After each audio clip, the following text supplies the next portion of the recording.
Hi everyone and welcome back to the channel. I am Kirsty and this is Stuck in the Mud. Please remember to like the videos if you're finding my content helpful and subscribe to the channel if you haven't already. In today's video, I'm talking about when you feel like, where can I go from here? I can't do this anymore.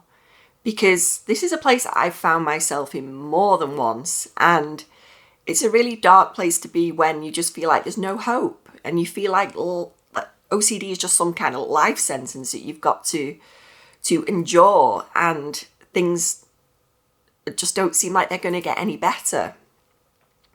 And it's really important to talk about this. And this week is actually OCD Awareness Week. It runs from the 13th to the 19th of October. And, I've struggled with this for so long, 40 years of my life. And I really feel now that I want to give back to people because I know that recovery is possible. And, it's something that's affected me for such a long time. And I hate the thought of people going through what I did and feeling like that there just is no chance they're going to recover from this, because that's how I felt. And I do feel now we're living in a time where there is much more help out there. People are more aware of OCD and what it actually means. There's a lot more work to do. There's a lot of people that still feel like it's being obsessed about cleaning and being neat and tidy and organized. That narrative is still very much out there, and people obviously, this is forced on people by the media, and you hear celebrities talking of it in that particular context. So I don't blame people when they don't really understand, but this is why it's important that that we continue to educate people on why that is just not what OCD is. But I also want to use this video and the OCD Awareness Week to really make people aware that getting better is possible. And I did it, and I know you can too. It's really challenging, OCD. It's so debilitating, and unless you've actually been there, it's very difficult. You may have family members going through it, and you see how hard it is for them, how hard it is to just exist day to day and live any kind of normal life. It really does just take over at times. And this is where that I've found myself in that position on more than one occasion, and it really does just limit your life. And we don't deserve to live like that. And I want to give back to the OCD community and really, educate people on ways that we can get over this. We can live a normal life. We can function. We're not always doing it the right way. When we actually start therapy and we start, doing things to try and get better, we're not always doing it the right way. And, there's a lot of confusion with what actually works for OCD. There can be lots of mental health professionals that don't always understand what exactly works for OCD. And I've been very fortunate that I found someone that actually just knew, and she was so knowledgeable around the whole subject. I don't believe she ever suffered from it, but the work she did with me completely transformed my life. I don't feel like I'd be where I am now without her. She really understood why I just wasn't getting better and what I really needed to do to break free from the clutches of OCD and the control it had over me. And the way I did that was through metacognitive therapy. I talk about it loads in my videos. It's been absolutely amazing. It's also called detached mindfulness. I do use elements of exposure and response prevention, which is the gold standard in OCD treatment. And those two things together work amazing for me. And, I hope you can watch some of my other videos and listen to where I talk about this and explain how it all works, because it's been life-changing for me. I know it can be for you too. But I really want to put across today how this doesn't have to be your life. This doesn't have to be the way you live forever, because we get so wrapped up in our head. And I really do believe that OCD sufferers, that, everyone I come into contact with, we're just very sensitive, kind people. Everyone has their faults, but, I have my faults, no one's perfect, but, I'm very sensitive, I'm very empathetic towards others. And this is why OCD is such a big deal for me, because it goes against your core values. It doesn't align with who you are and your true values of who you are at your core. It just completely goes against that OCD, and it thrives on that. It really thrives on the fact that you are kind and sensitive, and you don't want to see harm come to others. You don't want really bad things to happen to others. We're very much like that as people, and OCD just feeds off that. It really does a number on us and just completely gets us hooked in to question everything and who we are as individuals, who we are as a person. It has us questioning, if we're even capable of committing such awful acts. And we get so wrapped up in all these intrusive thoughts that then we often feel compelled to do compulsions and rituals, and that can be mental or physical. Throughout my life, it's been a mixture of both. When I was younger, it was very much so like physical compulsions, but as I've grown older, mental rumination and worry has taken over. I can't really say I do I haven't really done many physical rituals in recent years. That's definitely something that affected me at a younger age. But OCD just thrives off the fact that it goes, we're not that kind of person. And, we just want to know that everyone's safe, well protected, and just good. We want to know that everything is okay. And OCD, it wants certainty, and we can't have that in life. No one can have that in life. And that's a really hard pill to swallow for an OCD sufferer, is the fact that we can't have certainty. But that doesn't mean you can't recover from this. And this is why it's important, I feel, that especially during this awareness week, that, we discuss this and realize that healing is possible for you. Even if you feel like it hasn't been in the past, if we can commit to the work that needs to be done in order to improve and get better, in our relationship with our thoughts and our feelings, we can really change the way we look at everything. And this is what really happened to me, and how I have recovered and got better. And I know you can too. Thoughts are, we can't control our thoughts. People will say things like that, and you can't control your thoughts. They're just automatic thoughts that pop up in our head. And we get alarmed by them as OCD sufferers. But we can also do something about that. Because people will often think that, we're just rumination, worry. People will think that's an automatic response, and we just, there's nothing we can do about that. But there is something you can do. You can't do anything about the thoughts that pop up in your head.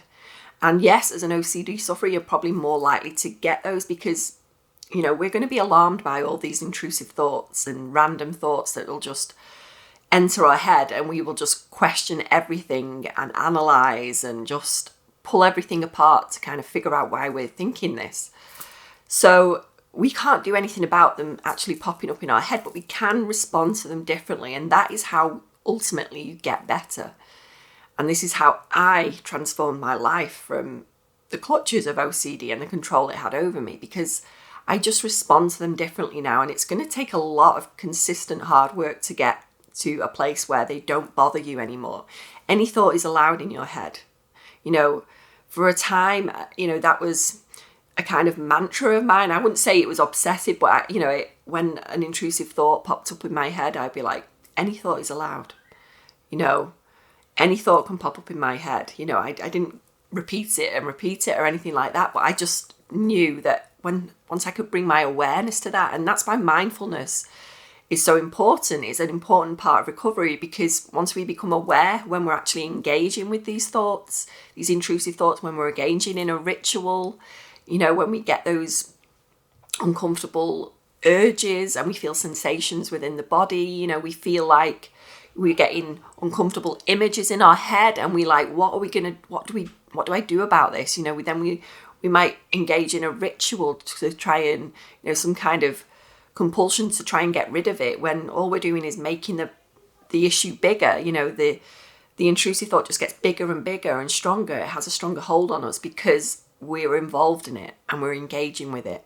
But if we can just do something a little bit differently, and I talk about this in great length in lots of my videos, is letting the thoughts be there.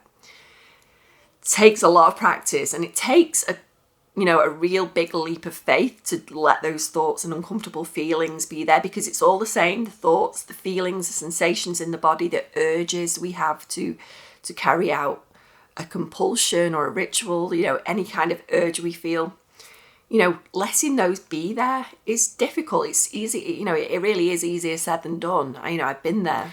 You might not get there straight away, and it takes a lot of, repeating ourselves, like when we catch the thought and we're like, okay, it's fine. I don't need to engage in this. It's fine. Just let it be there, and then we may find ourselves getting caught up in it and engaging with it. And then, we can pull ourselves back again. It doesn't mean just because you've engaged, you haven't failed, you're not a complete failure at all. Just because you get engaged in it and you're ruminating, you've caught yourself ruminating or engaging in a ritual, it doesn't mean it's not anything bad. It just means it's hooked us in. It's fine. Be kind to yourself and just think, okay, next time I'll try and catch it a little bit earlier. And there's lots of ways I talk about doing this in my videos, and the way we can relate to those thoughts when they pop up in our head, and how we can let them be there a little easier. I talk about lots of different methods. One, for example, is, like a toddler throwing a tantrum, and, we can just let it do its thing, and we just move forward with our day, because that tantrum will just fade, because they'll realize they're not getting the attention that they want. So that will fade away. And that's what happens with our OCD intrusive thoughts and the urges to carry out rituals. They will fade away if we just let them be there. And they can be really loud at times. I'm aware of that. They can be very loud and scary, and we're going to feel very uncomfortable at times. But that will fade. That will get easier. That part, really does get a lot easier. The more we commit to this, and the more we can let those thoughts be there, the uncomfortable feelings and sensations, that bit does get easier with time. And it really is just committing to it and being kind to yourself when you have a bad day, and just knowing that every time you get an intrusive thought, it's just another opportunity to do this work and put the work in to get your freedom back from OCD and not have it limit your life the way it has been doing. For someone like me, it's been a 40-year journey to get where I am now. And I don't want that for any of you. Any of you, especially people that are younger, maybe they haven't had an official diagnosis, because it takes, I think, on average about 17 years to get an official diagnosis of OCD. And that's terrible. It took a long time for me as well, but it shouldn't be like that for everyone, and the help should be there. And this is why it's important that people like myself that maybe have been through it themselves can really help people, because the help is available now. It wasn't when I was younger, but the help is there now. And these things do actually work, because, it's proven, and people like myself, would not be here now talking about it if it didn't work. I've been at rock bottom, believe me. And for me to be where I am now, I just couldn't have seen it. I could not have seen it back then. I just didn't think it was possible for me. But it is possible for you. and you can do it. So just remember that OCD Awareness Week, you know, this is something that I've talked about, and I really like the fact that it's almost, you know, it's called OCD awareness, because we can have our awareness over OCD. You know, if we bring that to our awareness, you know, this is something we can do day in, day out. We bring our awareness to it. We, you know, when we realize we're engaging in it, and I know that's something you might not be used to doing, you know, of actually, and you're not standing guard of your thoughts, just, you know, when you realize you're engaging in something, we bring our awareness to it. You know, we can go, okay, I know what's happening here. OCD is just trying to hook me in. It's trying to get my attention. And the more attention it gets, the bigger it gets and the stronger hold it has over you. So we can catch it just that little bit earlier. You know, when we bring our awareness to OCD, we can actually just show OCD who's boss. You know, it doesn't control us. We can live a fulfilling, healthy life where OCD isn't calling the shots anymore. And this is what OCD Awareness Week's all about, is just educating people that don't understand it, but also educating sufferers as well, that if we can have awareness over our intrusive thoughts and, you know, all those urges we feel to carry out a ritual and a compulsion, you know, once we are aware of that and we can do something about it, you know, we can't control the thoughts that come in our head. We shouldn't try and stop the thoughts that are coming in our head, because any thought is allowed. But it's always good to remember that any thought is allowed, but also the least involvement with it as possible. Just letting it be there. We're not pushing it away. We're not trying to get rid of it or distract ourselves to something else. We're letting it be there while we move forward with our day. And that's a really important key part of all of this, is just to let it be there and move forward. So I really hope this video has helped you today, and that you can realize that recovery is possible for you too. You know, don't feel like, you know, this is just your life now. You know, this is the life sentence you've been dealt. You can break the cycle. And I know it's going to be hard, and it does take some hard work and consistency to get to a place where, you know, it doesn't control you anymore, and you can do it. Believe me. So thanks for watching. Let me know how this video has inspired you maybe to actually look at it a different way. And let me know how you feel about that. You know, do you feel like this is possible for you? Do you feel like you can make that recovery? Because I know you can. I'll see you in the next video.